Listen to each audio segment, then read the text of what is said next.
Hello po mga boss mga mo, isang magandang araw po. Ngayon po ay for today's video po. Ngayon po ay may nagtiwala sa atin. Gagawin po natin ngayon. Ito pong bahay ay itatiles po natin. Pipinturahan, maglalagay din ng double deck.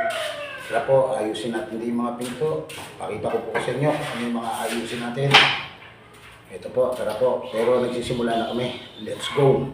At syempre dito po ay papakita ko sa inyo yung ating itatiles. Ayan po ang ating itatiles. Makinis na po yung flooring. Nakapag-layout na nga rin po pala ako at nakapagsimula ng ating ginagawang tiles. Ayan po, kung makikita nyo po, adhesive lang po ang ginamit natin. Ito po yung ating tanse.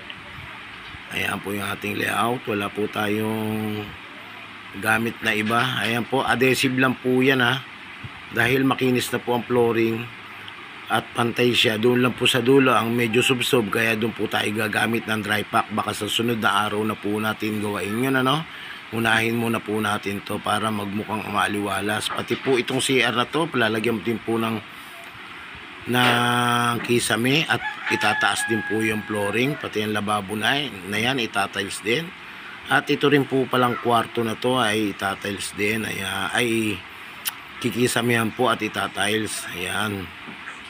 Pati ang mga pintuan na yan ay aayusin din, pipinturahan. At ito nga po pala ay gusto nila maging aluminum cabinet ang ilalim ng kanilang kitchen. Kung kakasya pa yung budget, dahil budget lang po ang inaano na may-ari. Yan, kung kaya pa po ng budget, pwede natin baklasin pa yung cabinet na yan at palitan. At ngayon po syempre start na po tayo sa ating pagtatrabaho.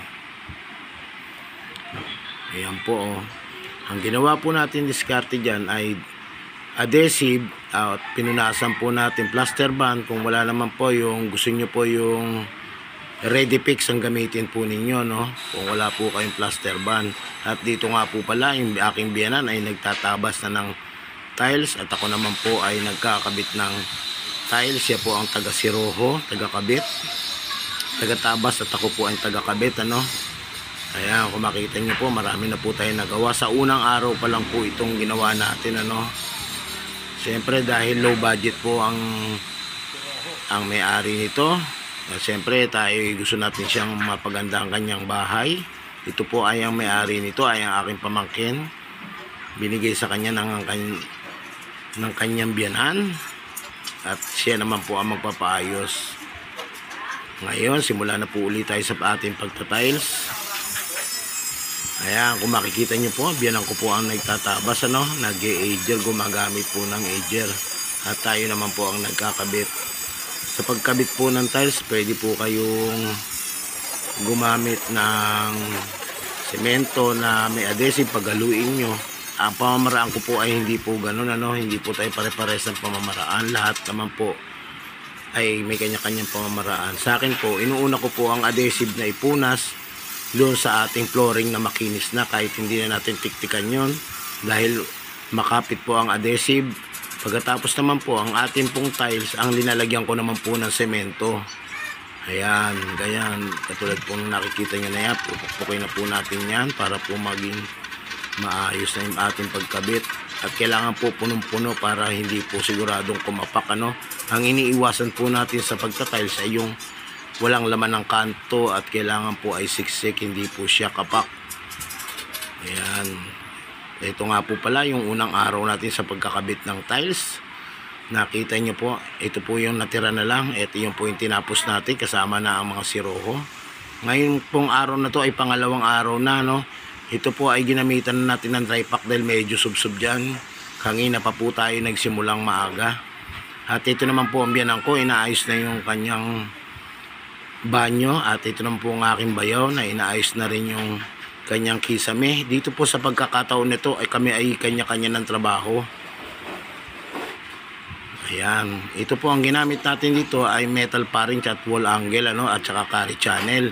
Yung mga wiring po na yan, aayusin natin yan, puputulin natin yan para magkaroon po sila ng ilaw. At ngayon po, balik na po ako sa aking trabaho. Dito nga po pala gumamit na tayo ng buhangin. Ito po ay dry pack. Dahil medyo makapal dito yung palaman at medyo subsob yung buhos, yung asin, ang buhos ng flooring. Kaya gumamit po tayo dito ng buhangin. Hindi na po natin pwedeng gamitan ng puro adhesive at semento dahil napakadami po kung gagamiting semento. Siyempre mapapamahal po yung may-ari. Kaya ang ginagawa po natin dito, gumamit na po tayo ng buhangin. Binistay po natin yan. Ayan, dito na po tayo nagsimula sa at hindi na po tayo naghalo pa sa iba dahil kakalat lang po ang semento. At saka mas mabilis pong kunin pag nasa tabi mo yung halo. Mapapansin nyo po, ako na rin po naghalo. Dahil kanya-kanya na po kaming trabaho para lang po namin matapos kaagad yung trabaho. Dito nga po pala, gusto namin ng 5 days matapos yung bahay. Sana makakaya namin para matirahan na kaagad ng tao. Ayan na po. Nakita niya, ayan po yung aking bayaw. Tuloy siya sa trabaho niya. Ayan, ginamit namin dyan, metal paring, wall angle, carry channel. At ginamit namin talim ay 1/8 na pambato at concrete nail na slim. 1/8 din na drill bit. Na pambakal, Ay, ito na po pala ang aking biyanan. Ayan na po, ay puputol na po siya ng plywood para may masahiga na yung kanyang ginagawa. At nakita, balik na po tayo sa aking trabaho. Kanya-kanya po kaming trabaho, Kanya-kanya po ang trabaho para po lahat kami ay maraming magawa.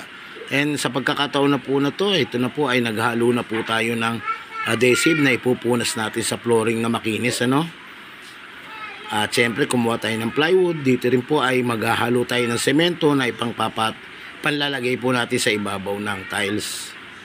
Iyan na po yung magiging palaman.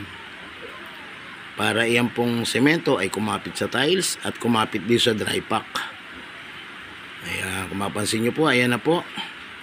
Siniksik muna natin ng tiles at yung tiles po, linagyan na natin ng sementong basa. Medyo kapal-kapalan nyo po ng bahagya. Ayan po yung aking biyanan, Ayan na po, kinabit na po natin at para pukpukin na po, ayan. Dito nga po pala, hindi na tayo nag-spacer dahil ayaw din ng may-ari ng may spacer. Ayaw niya na may groove, gusto niya dikit-dikit ang pagkabit. Hindi naman po lahat ay gusto yung may groove at gusto naman yung iba naman ayaw nila ng walang groove. Gusto po nila ay mayroong groove. Iba naman ayaw ng may groove. Ayan, nakita nyo na po, siniksik muna natin. At linagyan uli ng semento, Kalat lang yung semento dyan. At yung mga singit-singit na yan, yung mga gilid, mga kanto, kailangan po ay may laman.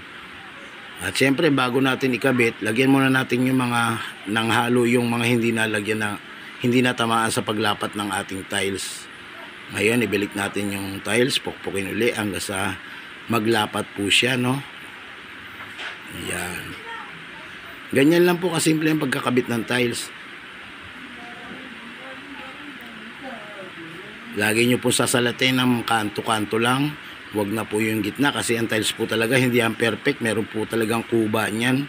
Kaya sa kanto lang po kayo humawak. Salatin nyo lang po yung mga kanto. Kung nagpantay na, okay na po yun. Ayan, dito nga po pala magpupunas ulit tayo ng adhesive. Basain muna natin at punasan ng adhesive, para yung adhesive ang kumapit doon sa simento, sa flooring. Ayan.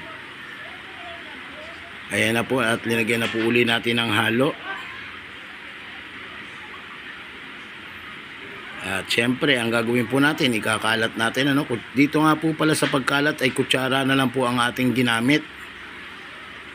Wala po tayong kahoy. Hindi na po tayo gumamit ng kahoy o plywood, kutsara na lang po. At ngayon po, ituloy na po natin. Pukpukin muna po ulit. Ayan, ikabit yung tiles, pukpukin hanggang sa lumubog ng bahagya at masiksik yung halo. Ngayon, kunin uli natin. Ayan, kita nyo po, kinuha ko ulit. Ayan po, ilinalagyan ko na po ng semento, bago ko ikabit dyan. Linalagyan ko na po yan ng semento. May palaman po yan. Tsaka natin ibalik ulit. Tsaka natin pukpukin. Ganyan lang po kasimple ang pagkabit ng aming pagtatiles. Hindi po pare-parehas. At ngayon po naman, dito naman po tayo sa lababo, Natapos na po natin yung ating flooring. Ngayon po sa lababo na po tayo, kaskasin muna po natin yung mga pintura, no? Gamitan natin ng paleta. Ayan, kaskasin natin mga pinturang nakakabit. At syempre, kailangan po natin gatla-gatlaan yan, ano? Hiwa-hiwaan ng edger para mas kumapit ng gusto yung ating adhesive. Ayan na po, kinuha ko na po ang ating edger. Ito po yung ating edger, ano? Kinuha na natin. Syempre, kakaskas-kaskas na po natin yan. Hiwa-hiwaan lang po ng edger. Hindi na po tayo nagtik-tik dahil matagal po yung pagtitik-tik. Edger lang po, gatla-gatlaan lang po natin para yan po ay kapitan na masyado ng ating adhesive, ano? Yan, syempre, huwag niyo pong kalimutang basain. Kailangan po laging basa siya para kumakapit ng maganda ang ating adhesive.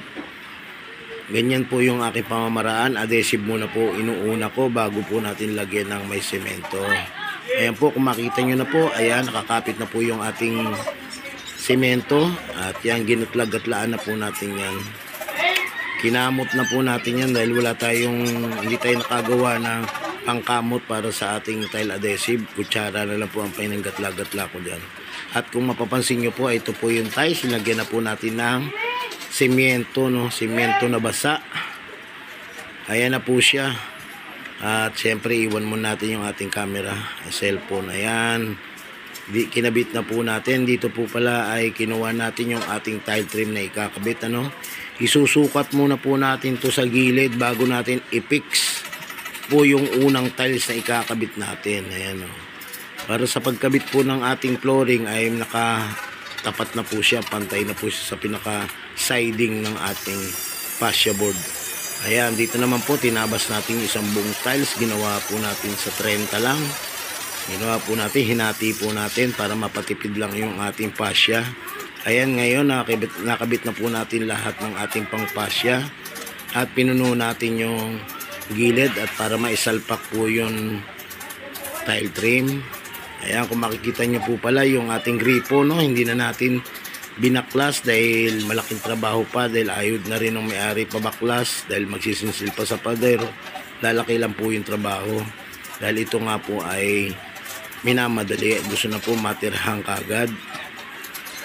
Ayan, pinukpok na po natin, kinakabit na po natin yung ating tile trim. Ayun po yung ating tile trim na ikabit na po natin. At ito po pala yung flooring natin kanginang tinapos, ano. Ngayon po yung ating lababo itapos na rin.